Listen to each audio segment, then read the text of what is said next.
Marvel has provided us with tons of scenes across the 21st century which hit as hard as Thor's hammer. Of course, each year comes with its own special offerings, so today we're presenting to you the top Marvel movie scenes from each year between 2000 and 2024.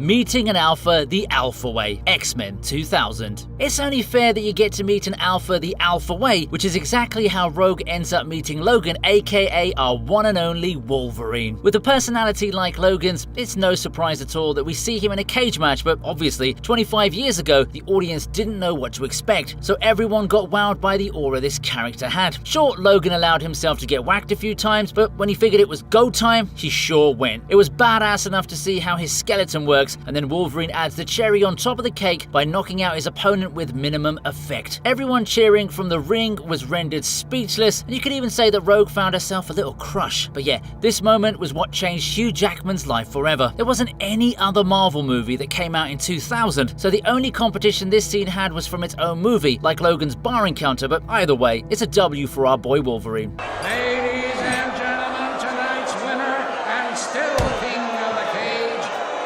the Wolverine.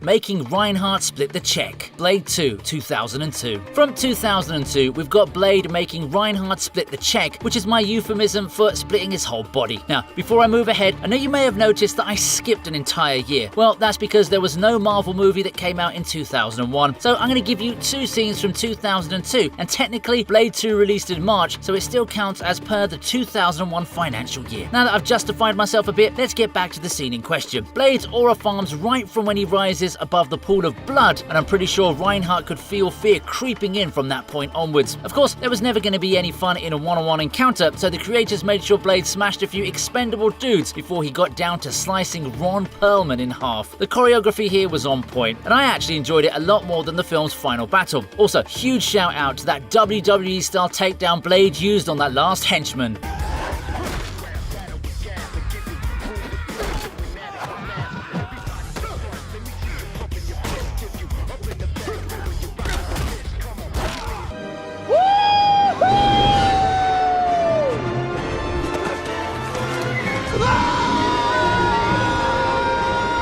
Peter gets to test out his new powers, Spider-Man 2002. In my second entry from 2002 then, we have Peter Parker getting to test out his new powers in a scene that hits us all with the perfect dose of nostalgia. During this time, people had no idea what superhero movies could actually be. Sure, we had a few Batman and Superman movies here and there, but to make the genre a global phenomenon, spewing franchise after franchise only became a thing after Tobey Maguire showed us what it's like to crawl on walls and shoot webs at billboards. Bro even used DC taglines to make his Marvel webs work. Anyway, the point I'm trying to make here is that this scene is very special to us all who grew up with Sam Raimi's Spider-Man, because it gave us an experience that's been saturated completely in the modern day and age. This was one of the biggest movies of all time when it released in 2002, and it still holds up today because of how awesome its scenes were. I mean, if I had to choose anything else from this year, it would have probably been Spidey against Green Goblin, or that car chase scene right after Uncle Ben's death.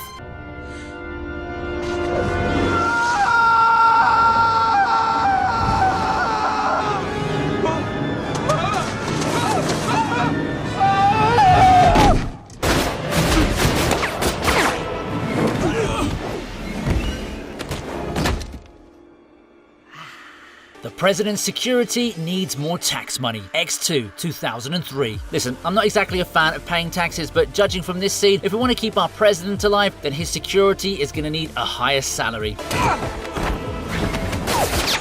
Nightcrawler's attack on the White House is a legendary scene across all movies, not just Marvel ones, which is why it was super easy to choose it, despite competition from the 2003 Hulk's fight with Absorbing Man. Using such a brilliant scene as an opening was definitely a smart choice, and Nightcrawler owns every moment right from when his face is shown. The scene also kind of shows why Wolverine was impressed by Nightcrawler's combat skills, because even though Bro is against violence, he certainly does seem to have a knack for it. The usage of his teleportation powers here is top notch, and I instantly definitely remember this when I first saw Azazel fight in X-Men First Class. Yeah, I don't care what some stupid retcon comic issue says, these two are definitely related and I'm not going to hear otherwise, okay? I mean, I even read somewhere that in X-Men First Class, the writer wanted to reveal that Azazel is the father of Mystique, thus making him the grandfather of Nightcrawler, so that would make them related even despite that inexplicable comic change.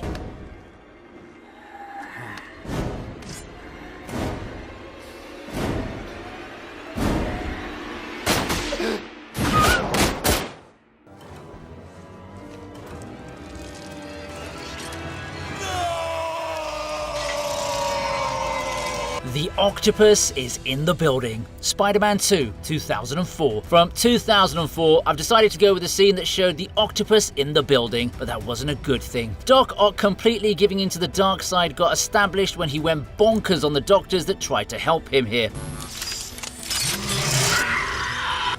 Maybe he wanted to remain the only Doc in the room, but even so, I wouldn't resort to so much violence. You know what's funny? Otto Octavius isn't even fully awake during this massacre because his arms are the ones doing all the work. The fact that there's no music during the Tentacles rampage, but only people screaming in pain and fear, truly makes this scene terrifying. I mean, there's no blood or gore on display or anything like that, and yet this feels like something straight out of an R-rated movie. The way Doc Ock screams towards the end totally gives us the vibe that a monster's been created against his own will. Yeah, there really was no other entry from this year that could beat this one on the list. I'd say the only decent competition was from Blade Trinity, but even the final battle there had nothing on Otto on Demon Time.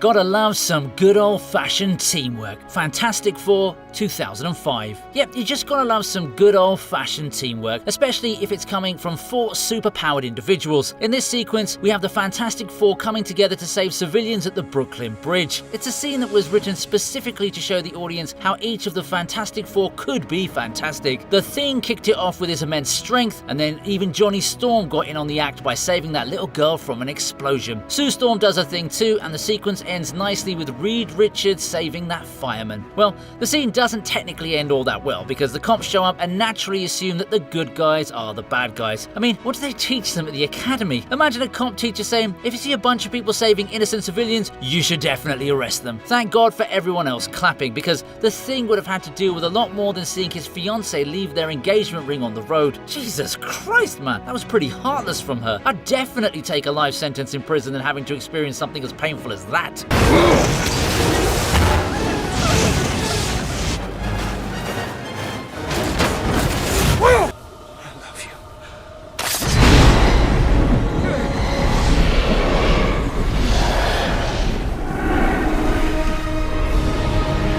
A heavy and emotional farewell. X-Men The Last Stand, 2006. From 2006, we have a heavy and emotional farewell in a scene involving the Wolverine and Jean Grey. There was no other Marvel movie that came out in 2006, so I guess we'll all have to deal with this tearjerker of a moment. Of course, it's what happens before the eventual lover's assassination that makes the sequence cool, but the main weight does come from Logan having to take the life of the woman he loves. His regeneration powers are on maximum overdrive here, because there's no way any other mutant would have been able to survive that kind of disintegrative force. You can also see that Jean herself is fighting against the Phoenix just so she can allow Logan to end it all. Man, this movie got a lot of hate during its release, you know, but now that we're in 2025, I'd say it's still a whole lot better than 90% of the stuff we see in cinemas. It was a huge scene for Logan's character development, and I would have personally loved to see how he went forward from here in a direct continuation to the OG X-Men trilogy. Sadly, we got jumbled up in some very weird timelines after that.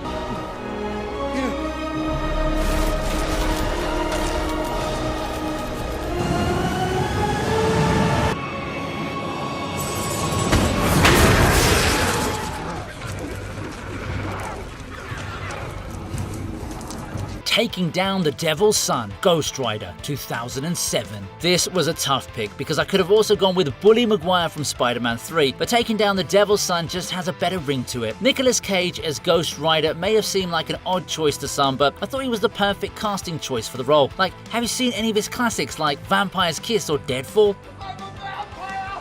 I'm a vampire! I'm a vampire! This man was born to be a burning skeleton with demonic powers. Anyway, the final battle against Blackheart did present some difficulties to Johnny Storm, but after a few assists and extra darkness, he was all good and got his mojo back. The part where Johnny Blaze turns his gun into some kind of demonic weapon was pretty badass, and it served as the perfect trigger point for the tables to turn. I've got to say though, Blackheart really did play himself by absorbing those 1,000 souls. He basically played right into Ghost Rider's hands here. But either way, bro took down the devil's freaking son. Now that's an S tier flex in any universe.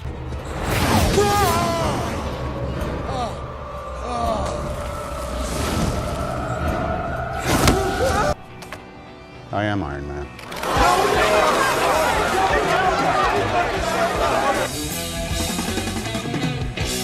A line which became a legacy.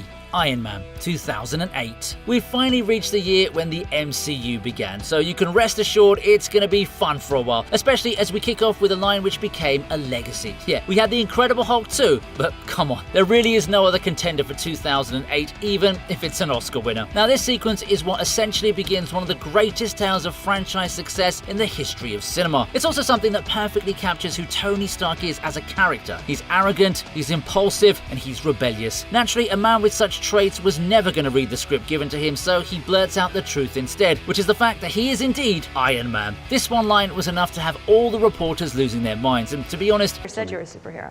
Didn't? Well, good, because that would be outlandish and, the cinema halls were a bit smaller in terms of reactions as well. These were the good old days of the MCU, and every time I see a scene from the OG era, I just feel bad about how I'll never get to experience anything like it for the first time again. it is one thing to question the official story and another thing entirely to make wild accusations or insinuate that I'm a superhero. I never said you were a superhero.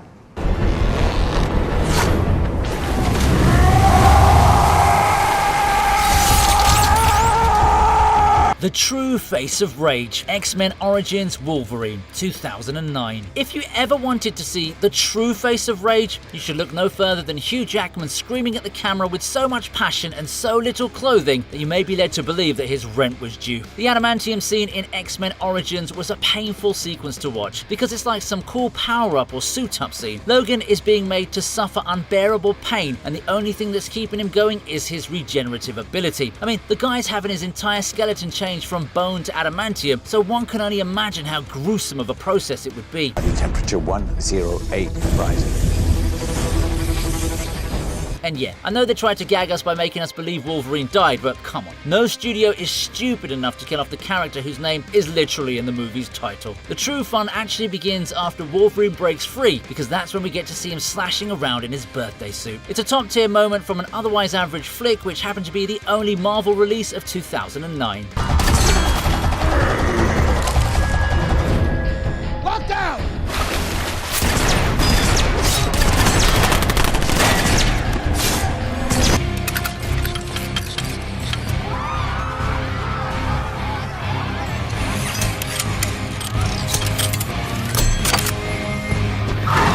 A perfect suit up with a perfect suitcase. Iron Man 2, 2010. Just like the previous entry, Iron Man 2 was the only Marvel release of 2010, but it also gave the world a perfect suit up with a perfect suitcase.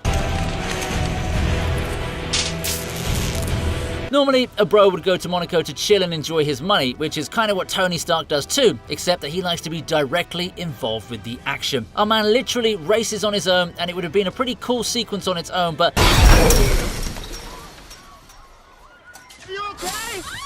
But then Ivan had to drop by and whiplash his way into Tony's life. It's a very tense sequence for the most part because the main idea is to somehow get an Iron Man suit to Tony.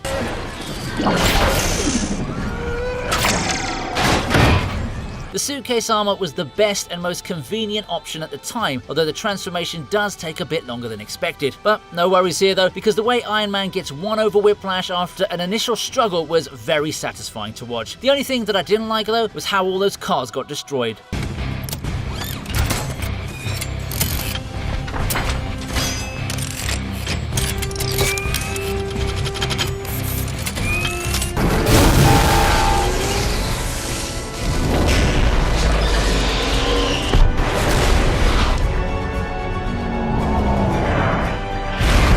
Destroying the Destroyer, Thor 2011. It's finally time to welcome the God of Thunder in a sequence where he destroys the Destroyer, which kind of makes him the actual Destroyer, right? It's just a matter of semantics there, but make no mistake, Thor totally makes his mark in the MCU with this scene. 2011 had some really good competition this time, like the first Captain America film and X-Men First Class, but at the end of the day, it was Thor who was worthy enough to not just get this spot, but also his powers back. Like, there was no other way he was going to beat the Destroyer, despite Chris Hemsworth's impressive physique. The part when Mjolnir finally comes back to him and marks his transformation is a pure aura moment, and even the Destroyer had to stand by to witness greatness unfolding in front of him. I just realized something in this fight. Thor forces himself through a blast attack with his hammer and goes for his opponent's head, which leads to him winning the battle. This could have been the exact inspiration for how he bested Thanos in Infinity War, but unfortunately, he thought it would be a better option not to go for the head against the dude with all the Infinity Stones.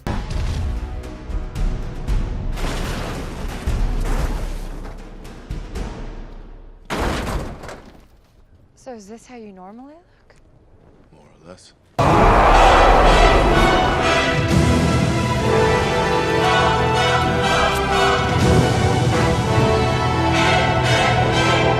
An iconic shot that keeps circling around us, The Avengers 2012. In for 2012 is an iconic shot that keeps circling around us. The first Avengers assembling scene had our OG heroes gathering together to take down the Chitauri army, which everyone thought was pretty much an impossible task back in 2012. There's a lot that happens before and after this specific moment, but the reason I chose that 360-degree shot was because it showed us the faces of the people who would be carrying forward a generational run for the MCU. Well, it's technically the big three in Thor, Captain America and Iron Man who do the heavy lifting, but you know what I mean, don't you? It does help that this follows right after the Hulk smashes a Leviathan, because that served as the perfect build-up for what came next. I do feel a bit bad for Loki though, because he was just getting clowned again and again after this team-up. There's no doubt that this movie had its flaws, but I don't care, because it also gave us some very enjoyable moments.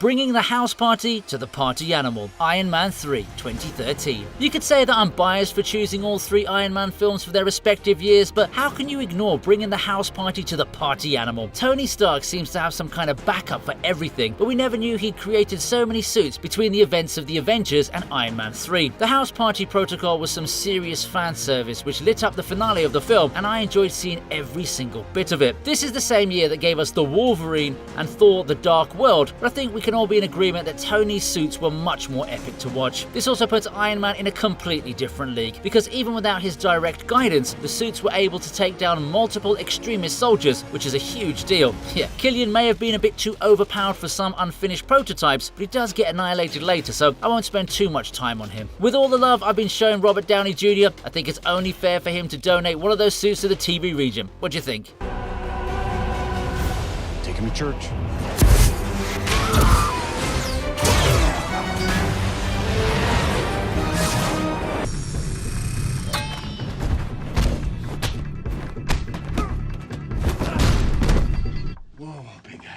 A fight scene doubling up as a meme. Captain America: The Winter Soldier, 2014. Oh yes, how could anything top a fight scene that also doubles up as a meme? The elevator fight is to Captain America what the "I am Iron Man" line is to Tony Stark. It's Steve Rogers' most memorable moment from the MCU, and yes, this includes him lifting Mjolnir. With competitors like X-Men Days of Future Past and Guardians of the Galaxy, we needed a standout moment to take the honours for 2014, and it goes without a doubt for me to say that I've made the right choice here. Steve not just beats down multiple Hydra agents in this scene, he also shows us how skilled and adept he is at reading the situations around him. He was alert right off the bat, and the moment he realised what was up, he didn't even panic. After all, he knew there was only going to be one winner, despite the numbers being against him. It was so special that they even teased it in Endgame. Mobilize strike units, 25th floor.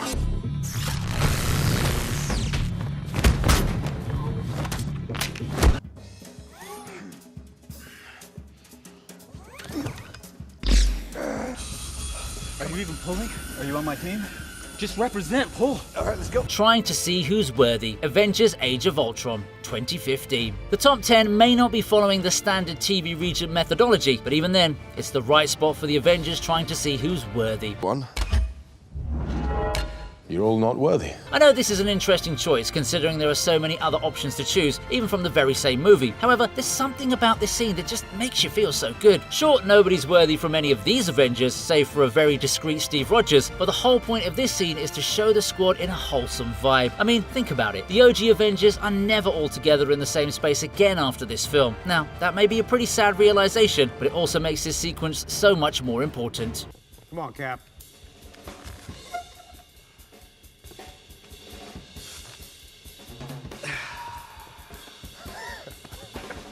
Nothing.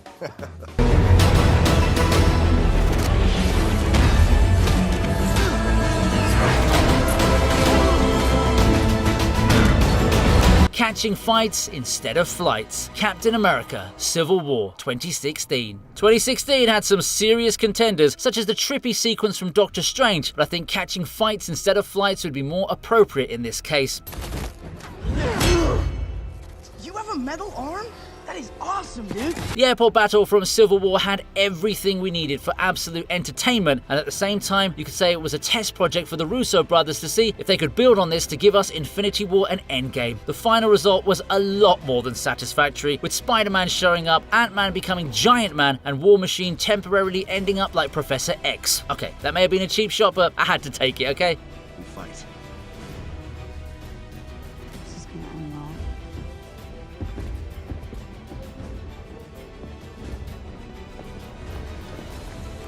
They're not stopping. Neither are we.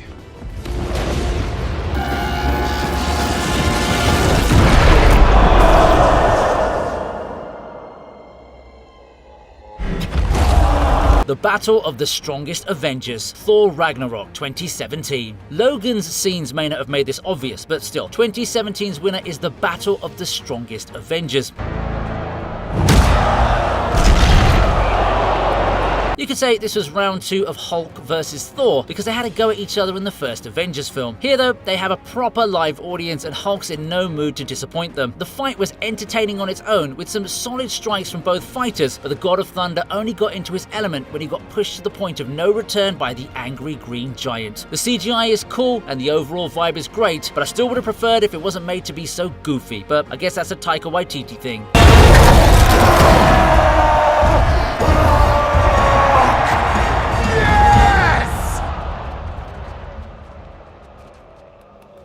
I have to get off this planet.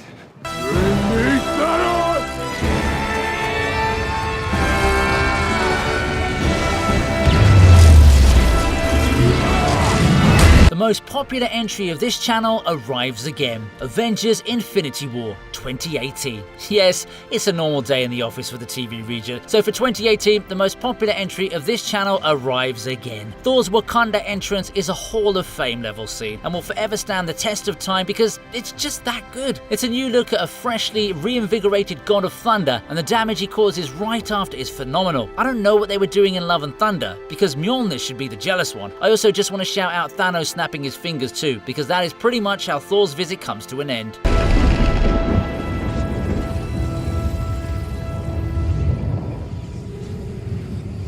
Avengers!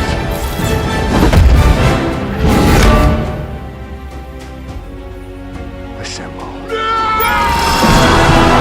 The greatest assembly of all time, Avengers Endgame 2019. Yep, it's the great...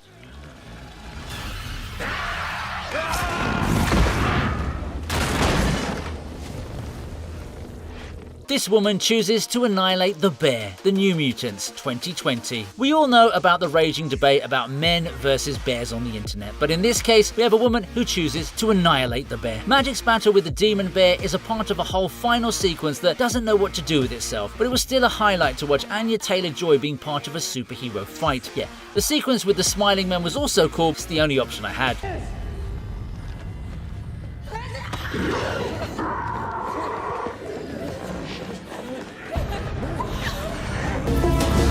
What mouth?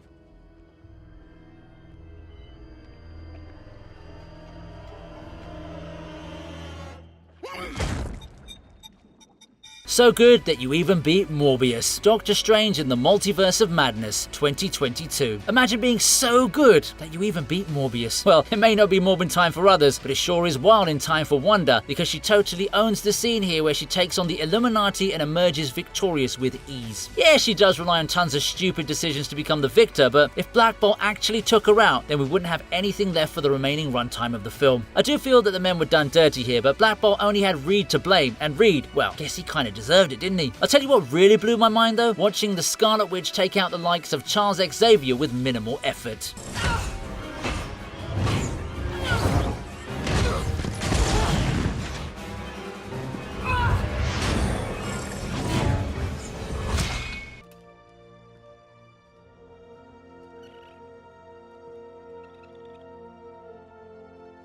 An emotional backstory to an otherwise energetic character. Guardians of the Galaxy Volume 3, 2023. 2023 had some real stinkers, but Guardians of the Galaxy Volume 3 gave us an emotional backstory to an otherwise energetic character. Yes, Rocket Raccoon was finally given the depth his character needed, as we saw his traumatic past back when he was nothing more than an experiment. It was a really touching sequence, as we could see how much Rocket had been dealing with while giving us hilarious one-liners and also kicking alien butt. You know, I could have gone with a crazy team battle too, but this scene just hits way too close for home for me to ignore it. I guess James Gunn really wanted to get us in our feelings during his final MCU flick. Back in the cage.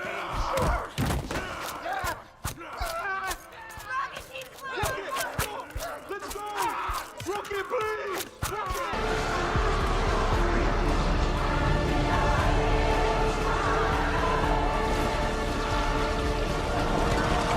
The bros coming together to save the multiverse. Deadpool and Wolverine 2024. It should come as no surprise that 2024's best Marvel entry had the bros coming together to save the multiverse. Yes, it's no Oscar winner, and it's not even the best entry on today's list, but we're going as per chronological order, and as far as 2024 goes, there's only one clear winner. What more do you want? Deadpool and Wolverine become proper buddies, they save the day with extreme regeneration, and Hugh Jackman shows us all that hairy abs are very much acceptable. I'll admit that there isn't a lot of competition for this spot because the other releases were gems like Madam Web and Kraven the Hunter. Even the last Venom movie couldn't save Sony from an abysmal performance, so yeah, Wade Wilson and Logan reign supreme.